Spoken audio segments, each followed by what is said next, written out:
Tonsale Wild Killer here, and we're back with another chapter of Always With You, a Zanvis fanfiction. This is chapter 6. Chapter 6 is called Aftermath, Part 1. This is coming off Zane's point of view first. So, let's begin. I ran quicker and quicker to Aaron's house as I saw Travis punch Aaron in the face. Then Travis dropped into the ground with one swift punch. "Travis!" I screamed. Aaron looked at me with wide eyes. Half-Mouth's door opened, out coming Half-Mouth and Caitlin.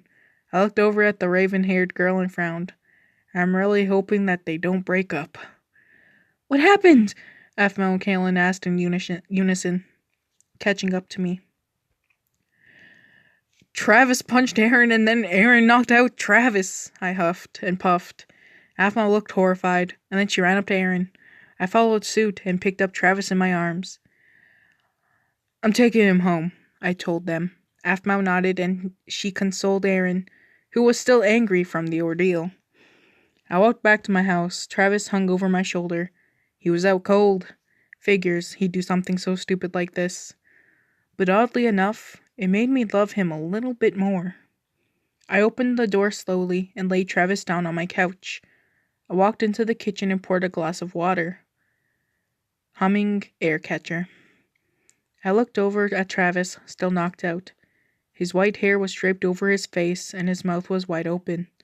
I couldn't help but laugh a bit at him. He suddenly flicked open his eyes, looking straight at me, even though he can't do anything straight. "Fuck, my head hurts," he said, breaking the silence. I rolled my eyes. "Language, Travie boy," I cooed. "Come on, you know you like it," he replied jokingly. "Oh, Irene, what did I do to deserve you?" I teased. We both laughed hard. "Oh, and why the hell did you punch Aaron?" He shrugged and looked up at the ceiling. "He kissed you. I'm not gonna let him get away with that," he responded. I shook my head. "You can't just go around punching people. You can get arrested," I scoffed. He rolled his eyes. "Since when do you advocate for peace, Emo Nugget?" "Don't call me an Emo Nugget." "Okay, Emo Nugget. I swear to Irene." Travis stuck his tongue out. "You're my Emo Nugget, though." "I know," I replied. "You should apologize to Aaron after this cools down a bit," I told him. "I guess I don't want beef between us." I raised an eyebrow at his choice of words. "Beef? Why the word beef?" "My mom said that, okay?" It's time to stop." I sat down next to him on the couch. He grinned a bit and kissed my cheek. I blushed a bit and smiled, even though everything that had happened over the last few hours. Want me to make you scream my name?" he asked. "It's been barely 2 weeks since you came back and you're already back to your normal self." "Irene, help me," I replied. He laughed and kissed me, holding me closer. I laid on top of him and felt the bliss, my shoulders relaxing. As we pulled apart, the doorbell rang. "I get it," I said, getting off Travis. Opening the door, I was faced with the face of Half-Mouth. "Hey, Half-Mouth."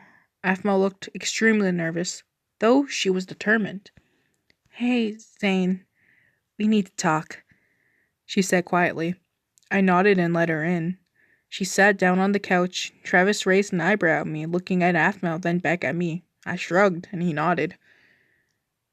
"So, you and Aaron kissed. What exactly happened?" she questioned. Travis scoffed at the mention of Aaron's name, though neither of us acknowledged it. I explained the events of the day ago to her. "I'm sorry he did that."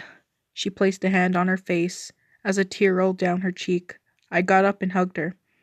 "Half-Mouth, I'm sorry. You shouldn't apologize. What are you going to do about this?" I asked her quietly. "I love him a lot, though. She mumbled.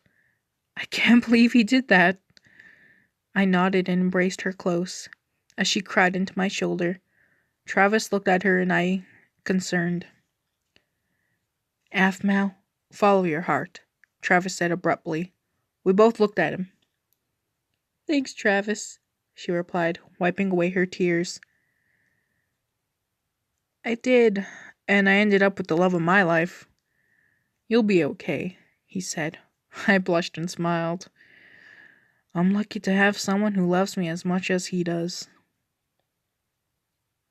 That's the end of this chapter. Like if you liked, comment what you think or what's happening. Subscribe if you want to. I'll see you guys in the next chapter. See ya.